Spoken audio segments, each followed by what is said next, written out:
Bonjour, je m'appelle Astou Thiam, surnommée Astou Ramos. Astou Ramos parce que je suis fan du défenseur Sergio Ramos et voilà, je me suis surnommée comme ça sur mes réseaux et c'est maintenant ce nom voilà, qui a pris de l'ampleur et on oublie même que je me nomme Thiam, maintenant c'est Astou Ramos. Alors le sport et moi, ça a débuté en 2010 lors de la Coupe du Monde 2010 en Afrique du Sud. J'étais encore très jeune mais je célébrais les buts, je sentais l'émotion dans les stades et c'est de là que tout a commencé et particulièrement un joueur qui m'avait très marqué, l'Uruguayen Diego Forlán. Du coup, ça a commencé comme ça et depuis, je suis totalement à fond dans le football et dans le sport en général. Je vais dire que c'est venu naturellement. C'était pas quelque chose de prémédité. J'étais là, c'était la Coupe du Monde, la première Coupe du Monde en Afrique. Je le suivais, je sentais l'émotion des gens à travers l'écran. Je célébrais les buts, même si je comprenais pas vraiment les règles du football. Donc je peux dire que c'est venu naturellement. Déjà, moi, j'ai jamais fait de formation de journalisme ou d'animatrice. Lors de la Covid-19, quand c'est arrivé depuis 2019, on a remarqué qu'on était tout le temps chez nous, on n'avait pas grand-chose à faire.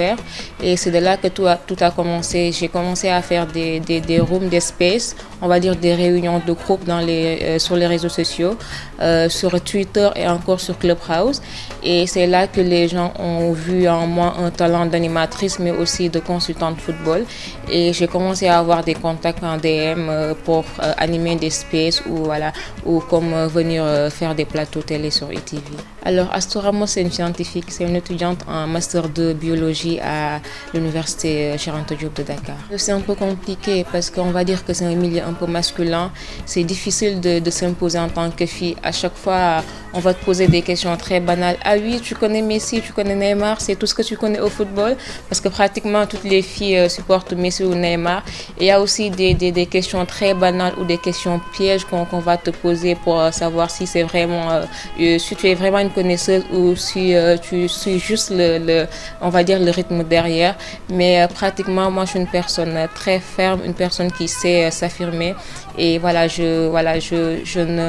j'arrive à gérer tout cela et à les montrer que peut-être même je suis plus connaisseuse qu'eux. Oui, dernièrement, j'ai fait une vidéo où je faisais un playback sur une chanson sénégalaise. Quand j'ai mis ça sur mon Instagram et j'ai reçu des messages du genre « Ah oui, je savais pas que tu pouvais te maquiller, je savais pas que tu pouvais être une fille comme ça, chanter des trucs du genre. » Mais comme toujours, ça me dérange pas. Moi, je connais ma féminité et je sais que le sport, c'est pas un truc de genre.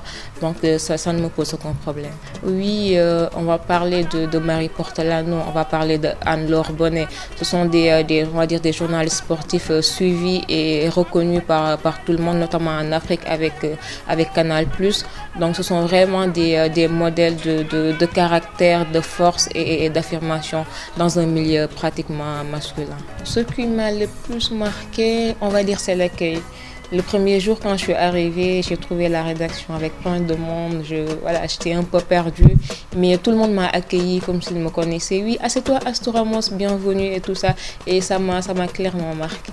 Le mot de la fin, je vais juste remercier les internautes de ETV, remercier tous ceux qui sont sur ETV. Ça a été un plaisir de partager mon expérience avec vous.